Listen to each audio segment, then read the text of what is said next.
Hey, Mike with Nerd Problems Gaming here, and today's video will be doing a retro review on Zelda 2, The Adventure of Link, so let's get into it.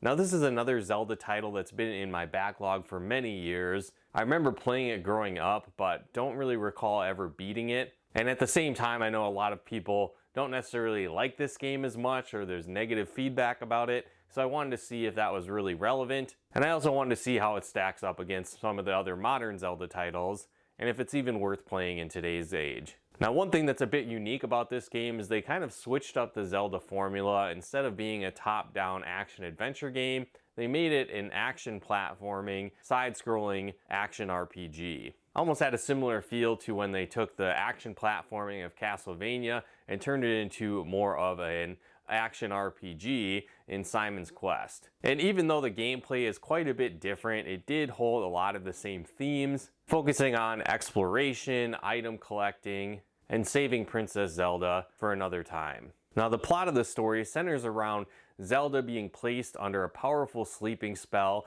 and Link needing to go on a quest to recover different crystals, which he can then use to revive the Triforce of Courage. And so when you start off the game, it still does have a bit of that open world feel like the original one did, but at the same time, there are different roadblocks preventing you from accessing the entire game right away. And so it almost has a Metroidvania element type feel to it. We'll need to explore and find different items and power-ups to access new areas of the game. Another big shift to the game is that the playstyle has changed to an action-adventure to more of an action RPG. So you'll experience different random encounters throughout the game that you'll need to either flee from by finding the edge of the stage or taking them on to earn experience. There's a couple versions of this as well. There's a more powerful monster that you might run into, or your basic standard monster, or even the option of finding a fairy to refill your health. You can also be pretty strategic about this depending on where you're at on the map. If you want an easier battle, you might choose to encounter a monster on a specific type of terrain.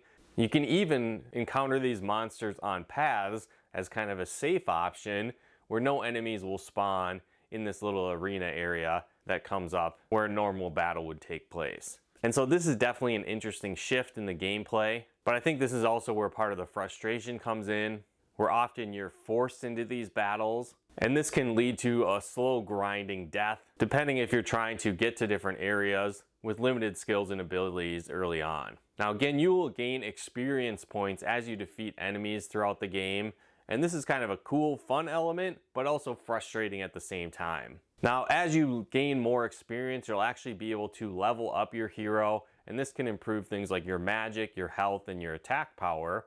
But there's basically set limits that you need to reach in order to hit that next level.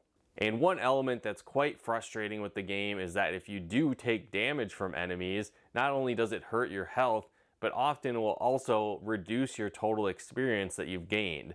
And so you could have made significant progress getting close to that level up stage, but then get damaged only to go backwards, which can be quite annoying and frustrating at times. Another element that's different with this game is that you have a set number of lives this time around, and so this makes the game extra challenging but also incredibly frustrating at the same time. And so, for example, with this level up mechanic, you might be a few hundred experience points away from leveling up, and if you end up dying all of your guys and get a game over, you'll be reset back down to 0 at the current level you were at. And so this could be incredibly frustrating if you're almost to that next level, but don't quite make it and end up getting that game over. You're gonna have to start completely from scratch, which leads to a lot of wasted time as you're playing this game, which can be very frustrating having to redo the same efforts that you've done before. Along with this continued aspect that can be quite frustrating is that anytime you die fully and get a game over, you're actually sent back to the initial starting point of the game.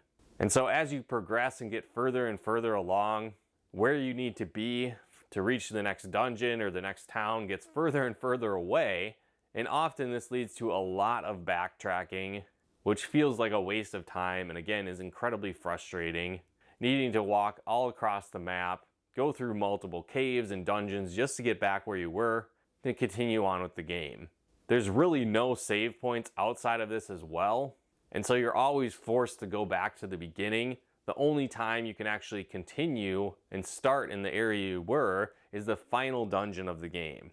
Everywhere else, you have to continually repeat back to the beginning of the game, walk through the same areas you've been before, and this was quite tedious and pretty frustrating as well. Now it does have some fun elements. Like I said, it is more of an RPG adventure, so you'll be exploring different towns, meeting different villagers, and learning different spells throughout the game, like a shield that increases your defense, a restorative life, the ability to transform into a fairy to reach new areas, a devastating thunder attack, and much more. And so I like that aspect of it, learning these different spells, and you'll need to actually learn them throughout various towns in the game from old wise men. And often there's some different puzzle elements that you'll need to uncover to get to that as well. But I'll say that this also can be quite frustrating at times, because similar to the first game, a lot of the dialogue that you have with other characters can be quite cryptic. And so several times I needed to refer to a guide while playing through this to find out where I was going next or what I might have missed. Another element that can be a little bit frustrating if you're not following along with a guide while playing this game is that there's different hidden secrets, and sometimes they're actually required to progress the game, where you need to reach specific locations on the map to uncover a hidden area or to find some special item that you need to progress the game. And I think the challenging and frustrating part of this is often you're either given limited or no direction of where you need to go to find this special area, or you basically need to step on every single square in an area in hopes of finding something random that's actually a hidden secret that you need to progress the game. I remember there was one village where I needed to find a villager's hut throughout the woods, and really the clue was you needed to be a townsperson in order for them to activate the bridge for you to get across.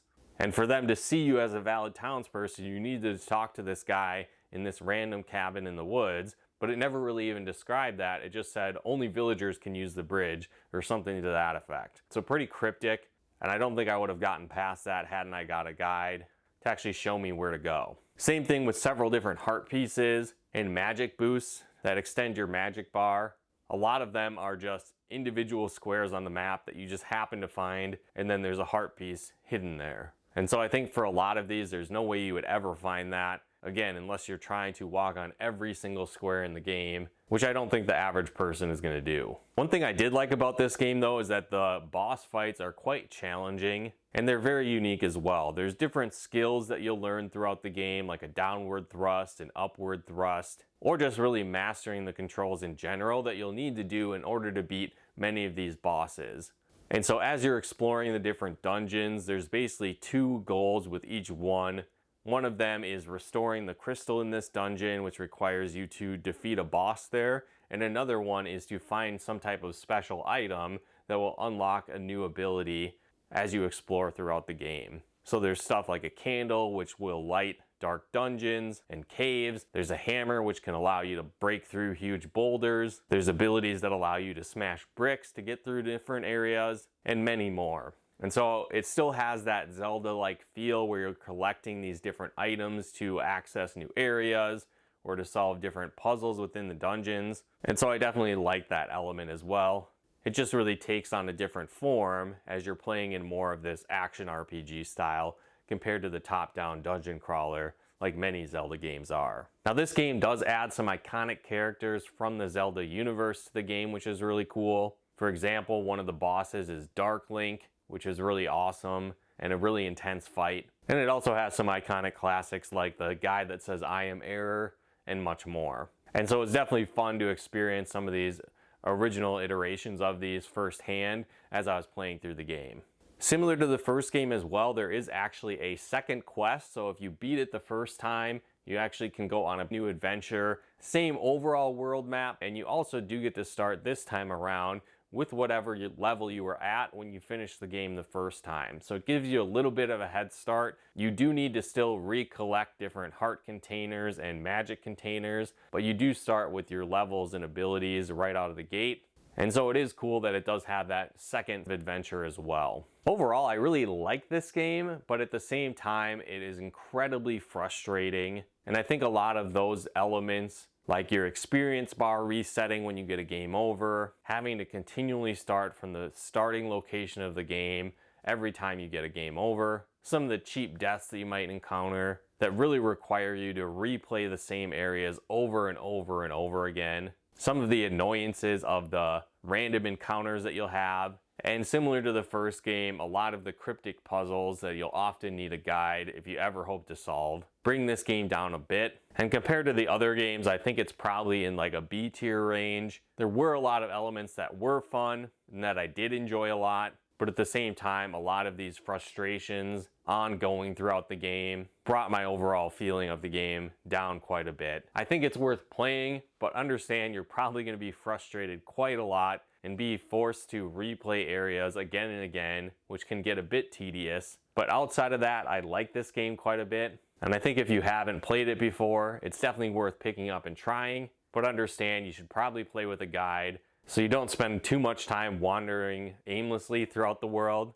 And understand that there are going to be some elements that are quite frustrating due to this mechanic of limited lives and always having to continue from the start of the game. But let me know your thoughts in the comments below. Do you enjoy Zelda 2, The Adventure of Link? Do you think it still holds up today? How would you rank it in the overall series? Let me know your thoughts in the comments below. But again, if you like this video, be sure to hit that like button as it really helps out the channel. And another really cool way you can help support the channel is we actually partnered with a company, Geek Crate, that puts together various bundles. So whether you like things like Harry Potter, Pokemon, Naruto, Marvel, and more, they've got different bundles for everything. They have a subscription service you can take advantage of, or buy just one-time bundle packs of various items. And so if you did want to check that out and help support the channel, head to nerdproblemsgaming.com/geekcrate, and you'll actually get 15% off your order and help support our channel at the same time. So if you want to take advantage of that cool discount, be sure to head there as well. And if you like videos like this on video games, board games, and everything nerdy,